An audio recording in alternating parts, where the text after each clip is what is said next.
জগন্নাথবাবু, পার্থ চট্টোপাধ্যায়ের এই বক্তব্যের আমরা যেটাকে সাংবাদিকতার ভাষায় বাইট বলি, আক্ষরিক অর্থেই বেশ কিছু কামড়ও রয়েছে। কিন্তু আমি জানতে চাইবো একটা বিষয়, আমার আমার জানা নেই, আমি আপনার কাছে জানতে যাবো যদি আপনার জানা থাকে।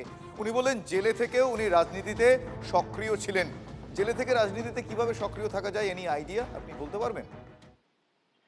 লরেন্স বিসনয় গ্যাং তারা যদি জেলে থেকে ভারতবর্ষে ক্রাইম করতে পারে, দাউদের লোক যদি জেলে বসে অপরাধ করতে পারে, তাহলে পার্থ চট্টোপাধ্যায়ের মতো এরকম একজন শিক্ষিত যুবকদের কাছ থেকে টাকা তোলা রাজনীতিবিদ তিনি জেলে বসে রাজনীতি করতে পারবেন না? এ কেমন কথা আপনারা বলছেন?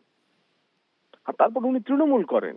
তৃণমূলে তো অপরাধ, জেল, অপরাধী এসব এক সম্পৃক্ত হয়ে আছে। জেলই তো তাদের আসল জায়গা, এবং সেটাই তো তাদের রাজনীতির ক্ষেত্রে যে চিন্তা করা, গভীর দার্শনিক যে চিন্তা ভাবনা, সে তো পার্থ চট্টোপাধ্যায় আশা করি জেলে বসেই হয়েছে।